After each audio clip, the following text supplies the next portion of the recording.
concluded its visit and delivered its report.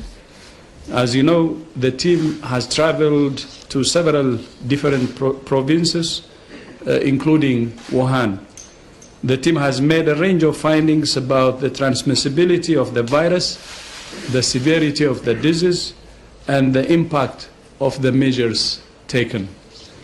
They found that the epidemic peaked and plateaued between the 23rd of January and the 2nd of February, and has been declining steadily since then. They have found that there has been no significant change in the DNA of the virus. They found that the fatality rate is between 2% and 4% in Wuhan and 0.7% outside Wuhan. They found that for people with mild disease, recovery time is about 2 weeks, while people with severe or critical disease recover within 3 to 6 weeks. The team also estimates that the measures taken in China have averted a significant number of cases. The report contains a wealth of other information and highlights questions for which we still don't have answers, and includes 22 recommendations. Dr. Bruce Aylward will give more details tomorrow on behalf of the joint team. But the key message that should give all countries hope, courage, and confidence is that this virus can be contained. Indeed, there are many countries that have done exactly that. Outside China, there are now 2,074 cases in 28 countries and 23 deaths. The sudden increase of cases in Italy, the Islamic Republic of Iran, and the Republic of Korea are deeply concerning. There is a lot of speculation about whether this increase means that this epidemic has now become a pandemic. We understand why people ask that question. WHO, as you know, has already declared a public health emergency of international concern. Our highest level of alarm when there were less than 100 cases outside China and 8 cases of human-to-human transmission. Our decision about whether to use the word pandemic to describe an epidemic is based on an ongoing assessment of the geographical spread of the virus, the severity of disease it causes, and the impact it has on the whole society. For the moment, we are not witnessing the uncontained global spread of this virus, and we are not witnessing large-scale severe disease or death. Does this virus have pandemic potential? Absolutely, it has. Are we there yet? From our assessment, not yet. So, how should we describe the current situation? What we see are epidemics in different parts of the world, affecting countries in different ways and requiring a tailored response. The sudden increase in new cases is certainly very concerning. I have spoken consistently about the need for facts, not fear. Using the word pandemic now does not fit the facts, but it may certainly cause fear. This is not the time to focus on what word we use. That will not prevent a single infection today or save a single life today. This is a time for all countries, communities, families, and individuals to focus on preparing. We do not live in a binary black and white world. It's not either or. We must focus on containment while doing everything we can to prepare for a potential pandemic. There is no one-size-fits-all approach. Every country must make its own risk assessment for its own context. WHO is also continuing to do its own risk assessment and is monitoring the evolution of the epidemic around the clock. But there are at least three priorities. First, all countries must prioritize protecting health workers. Second, we must engage communities to protect people who are most at risk of severe disease, particularly the elderly and people with underlying health conditions. And third, we must protect countries that are the most vulnerable by doing our utmost to contain epidemics in countries with the capacity to do it. In the past few days, I have held meetings with the foreign ministers of France, Germany, Indonesia, Cuba, the Republic of Korea, and I want to thank them for agreeing to support the response. I also wish to thank the European Commission for its contribution of 232 million euros, which demonstrates the kind of global solidarity that gives me hope. France, Germany, and Sweden have also announced additional contributions. This is a shared threat. We can only face it together, and we can only overcome it together. When we act together, countries, regional and global health organizations, the media, the private sector, and people everywhere, our collective strength is formidable. Alone, we lose. Together, we win. I thank you. Thank you very much, Dr. Tedros. Before we start with questions, some of you may know Chinese health authorities have organized press conference at the end of the International Expert Team mission, where Dr. Bruce Aylward and the national counterparts have talked in more details about their findings. As we speak now, we are sending you audio file from this press briefing, so you can hear more about that. And with that, we will start with questions from our colleagues online. I'm calling on Politico. If you can hear us and maybe introduce yourself. Yes, hi, can you hear me? If you can just speak a little bit louder, but we can hear you. Yes, hi, this is Ashley from Politico. I just wanted to know, the contributions to the urgent funding appeal, the majority are still in pledge stage. When is this funding expected to be received by the WHO? Thank you for that.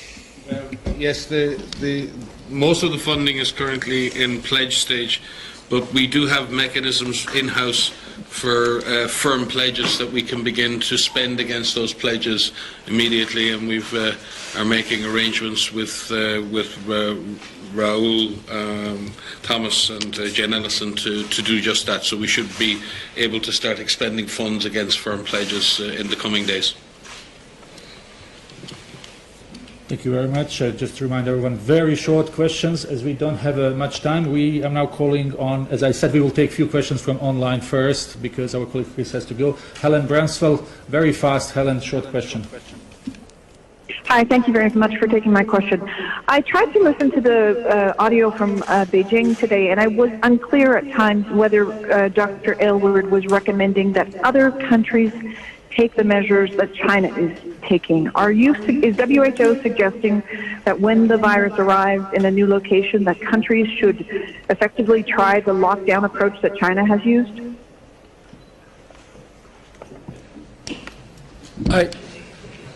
As I said in my statement, Bruce will be giving a press statement tomorrow in Geneva. So I think it would be better to attend that. Thank you.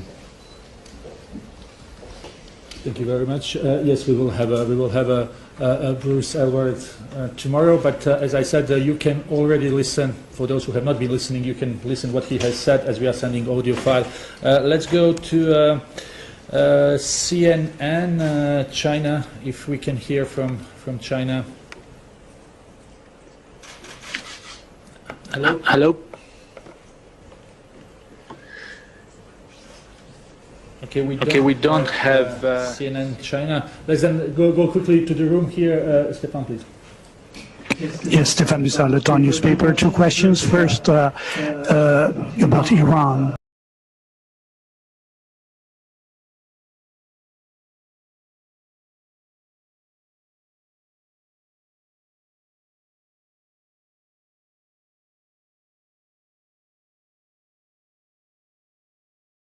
Thank you. Switzerland and Italy, the exposure obviously we had specific measure at the border. Thank you. With regard to Iran, again, a little like was originally the case in China, we need to be very careful in the first wave of infections in any newly affected country, because we may only be detecting severe cases and the deaths will be overrepresented in that. We also need to be cognizant that the virus may have been there for longer than we had previously suspected. We do know, again, and each and every country is a different dynamic. You saw in Japan with the Sea Princess. You see with Singapore when they had a cluster at a conference, there was exportation from that conference. You've seen in the case of Iran religious gatherings. So sometimes when you see an acceleration of cases and a spread from that, it doesn't necessarily represent the natural transmission dynamics of the virus. It's very much driven by the context of a gathering and then people moving after. So the natural transmission dynamics are such that if you look in most cases, for example, even in China, are in family clusters. Most secondary cases occur in families. About 1 in 10 contacts become subsequently confirmed as cases, and that's been driving the epidemic. There are very then particular circumstances. So again, we need to understand the exact dynamics of what has happened in Iran. But clearly there have been gatherings for religious festivals and then people coming and then moving afterwards. So I think it's going to take another few days. We have a team arriving in Iran tomorrow. And our regional director will actually be there tomorrow as well, and a team arriving in Italy as we speak, and we're reaching out to all affected countries to ensure that they have the necessary technical assistance to understand the specific context and the transmission dynamics that they're observing. But again, I caution everybody, please don't extrapolate from one individual country experience. Each situation is different. Oh, sorry. No, I think there are, again, the European Union and Switzerland and other European countries have been working closely together to maintain their open borders and to manage this risk collectively. Again, I think I've said it in numerous press conferences, there is no zero risk in this. This is about good risk management. It's about good communication between states. It's about management and early detection of cases and their appropriate isolation and treatment.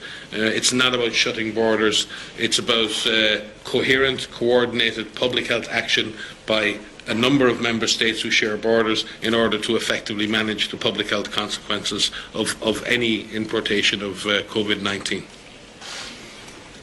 Thank you very much. Let's try one more time to call a few journalists online and then we will get back to the room. So Jacqueline from CNN. Jacqueline, can you hear us? Yes, I can hear you. Thanks for taking my call. This is Jacqueline Howard from CNN.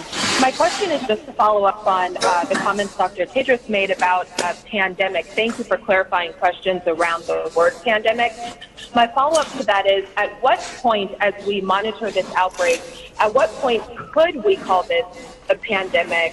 And for any outbreak, what criteria does it have to reach to be determined a pandemic?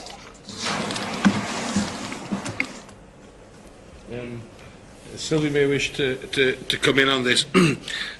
Pandemic comes, I think, from the Greek pandemos, which means everybody, demos being the population, pan meaning everyone. So pandemos is a concept where there's a belief that the whole world's population would likely be exposed to this infection and potentially a proportion of them fall sick, and we've seen it in influenza. It occurs in different waves. So pandemics of influenza can be sometimes called a lot earlier, because we know we've had previous pandemics, and we know with influenza that when there's highly efficient community transmission, as we see with seasonal flu, that the disease does spread around the world, and it has proven that time and time again. So it's much easier to say a pandemic will occur in an influenza situation. What we don't understand yet in COVID-19 are the absolute transmission dynamics. And look what's happened in China. We've seen a significant drop in cases, huge pressure placed on the virus, and a sequential decrease in the number of cases. That goes against the logic of pandemic. Yet we see, in contrast to that, an acceleration of cases in places like Korea, and therefore we're still in the balance.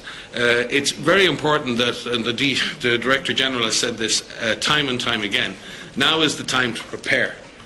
So we're in a phase of preparedness for a potential pandemic. That doesn't stop anyone doing what they need to do. We've had enough countries now import disease. It is time to prepare. It is time to do everything you would do in preparing for a pandemic. But in declaring something a pandemic, it is too early. We're still trying to avoid that reality. We're still trying to avoid that eventuality, and countries are having success in doing that. So let's focus on what we can do and what we need to do, which is prepare. When we mean prepare to detect cases, prepare to treat cases, prepared to follow contacts, prepared to put in place adequate containment measures. It's not 100 different measures. There are probably 5 or 6 key interventions, and the Director General outlined them in his speech, and Sylvie may wish to comment on this as well. Yeah, thanks a lot. And I think whatever is the situation, as Mike highlighted, what is really important to understand is that the situation will be different in different contexts. And so that's why local and national risk assessment is so important, because this is how you can really tailor the intervention to the context. And even in one given country, the situation may be different in different provinces, for instance. And so that's why it's so important now to get prepared and to grab these nuances, and so that we can put in place effective interventions. And one of the comments also is that each disease has a different trigger. And what we know for flu, because flu has been hitting the humanity with different pandemics, 3 in the past century and 1 is in this century. So we have more experience of this kind of disease, and it's easier to define triggers for when we are in pre-alert and when we are really in a full pandemic mode. But for this disease, it's a very new disease, and we are still learning about it. So we do is a very careful monitoring, 24/7, and working closely together to be on top of it at any moment. Thank you very much. We will take one more question from online. Banjo Kawuk from India, down to earth. Miss Banjo, can you hear us? Hi, my question is to Dr. Tedros. Dr. Tedros, you were meeting the officials of African CDC the other day, and you were taking a stock of preparedness.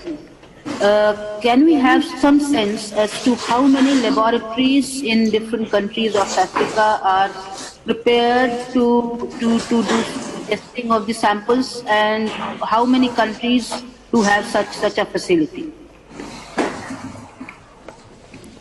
Yeah, thank you. Also, if you could just give a sense about how much are these countries prepared to launch a quarantine if required at any point in time? How much are they prepared? What? The second one. Second one. Okay. So I will take the first one. As you know, at the start of this outbreak, there was only one country that could do the testing. Now we have 41 countries, and we're moving into the rest of the countries that haven't developed the capability. But the meeting of the African Union Ministers of Health was very, very important, because it helps in continental preparedness and also national level preparedness. And they had a consensus on both. and they have agreed to do all they can, because it's the national preparedness which is really central to fight, if for the potential arrival of this virus in the continent. Yeah. With regard to preparedness to implement public health measures like case detection, isolation, quarantine, in fact, paradoxically, countries in Africa have quite a deal of experience in dealing with detection of specific syndromes. Africa has been leading the world in polio surveillance, in surveillance for hemorrhagic fevers, which is a hemorrhagic syndrome, with cholera, which is a watery diarrhea syndrome, for Lassa fever and for yellow fever. So countries in Africa have been dealing with the identification, isolation and contact tracing for many different diseases. The challenge in this particular case is that this is a respiratory disease, and the systems in Africa historically have not been as well developed for that.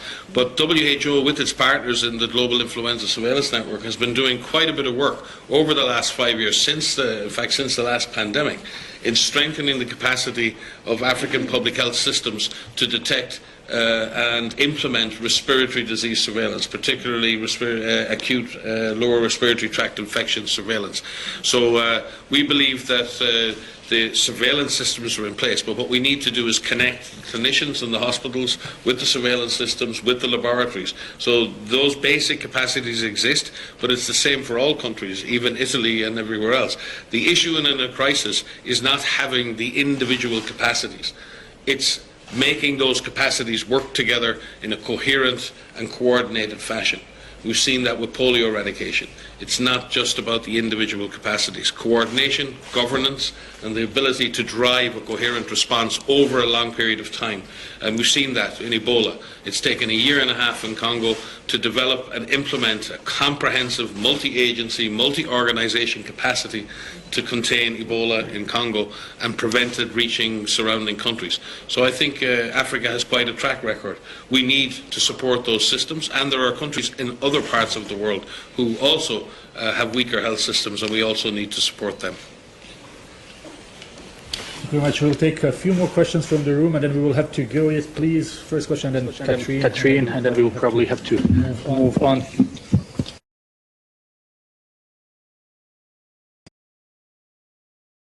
Is here to stay, and it might become a long-term disease that coexists with humans like the flu. How to comment on this? Thank you. Yes, absolutely. That's a possibility. What we don't know is what the reality will be in 2 months or in 6 months' time. There is still a possibility that we can contain the virus and interrupt its transmission, but the virus may settle down into an endemic pattern of transmission, into a seasonal pattern of transmission, or could accelerate into a full-blown global pandemic. And at this point, it is not possible to say which of those realities is going to happen. In fact, the hope we have from the efforts in China is that it is clear that China and a number of other countries with smaller events have managed to suppress and contain the virus. But as I said, some countries are struggling with that. So we have to now see, can we learn the lessons? And I think that's going to be one of the important things coming from the mission to China, is collating and bringing together all of that experience that China's had over the last 8 weeks to see what we can learn about what the right things to do, what works, what doesn't work, what's effective, what's not effective.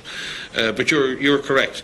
If anyone wants to predict the future, they're welcome to do it. But the possibility you raise is certainly one that could come to pass.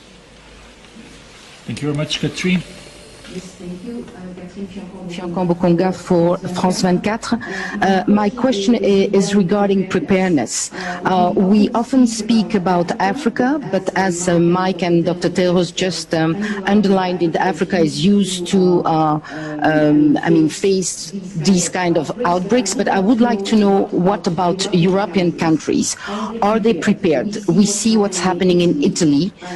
Geneva, for instance, follow-up of the question of my colleague, Geneva is a hub of conferences. We just had the Human Rights Council session that opened this morning. There's nothing at the airport. There's nothing here around to take the temperature or anything. So what do you think? And are you also scared about the coordination, the governments, and a coherent response from the European authorities? Thank you. We believe that all countries are vulnerable because all countries have two things. All countries have vulnerable populations. People within any, no matter how developed an economy is, there are many, many older people with underlying conditions who may be negatively impacted if this virus arrives and spreads. Secondly, many of our health systems, even in the most developed countries, in fact, very often in the most developed countries, are operating at nearly 100% efficiency or impact all the time. You don't see many extra beds in hospitals in Europe. So the problem for the European countries and other countries in the developed world is that the health systems may come under a lot of extra pressure. We see that with the seasonal influenza every winter. But slowing down the virus, even now slowing down the virus spreading in Europe, in order for the flu season to end, will free up significant capacity in the health system. So even slowing down the virus by a month or 6 weeks has a massive positive benefit to the system. But you're right, all systems have vulnerabilities. But again, we've said it before, when it comes to conferences, when it comes to movement, there is no zero risk. We cannot shut down the world. In the sense of everyone can close their borders and everyone can say there's no movement. That's not going to work because disease can spread between nations. So I think what we need to focus on is risk management, reducing the risks of disease importation, reducing the risk of disease transmission, increasing the survival of patients who get sick, and understand that this virus may come and it may cause outbreaks or epidemics in any number of countries, but they can be managed, they can be dealt with. But I think we have to be very, very careful in trying to suggest that we can absolutely stop this virus from spreading from one country to the next. I don't think that's possible. Sylvie, if you have a comment on that. I think you are right, and I think we have seen many crises, not necessarily linked to viruses, but if you remember a few years ago, the heat wave as well. So it shows that every country has vulnerabilities. But that is why the alert was raised, so that now they need to really consider their plan, because normally most of the countries have done a preparedness plan and test this plan and see if this plan will work and put aside all the facilities and assets they can have so that they can beat the virus when it comes. Thank you very much. So there could be some surprise for many European countries, but the one thing that's there could be surprise to many countries, but one thing that's clear is the capacity, the institutional capacity they have can be triggered to counter. So that's one thing, but they have capacity, of course, institutional capacity. Thank you very much. We will conclude with this, and sorry for everyone online and here in the room who was not able to ask the question. There will be other opportunities. We will send the audio file from this briefing shortly. We have sent to you an audio file from the conference that took place in China earlier today. And then we will have on our Twitter account a short encounter of United Nations Secretary General with some of the journalists around 5:30 today. So please follow us on Twitter. Thank you very much and have a nice day. Thank you.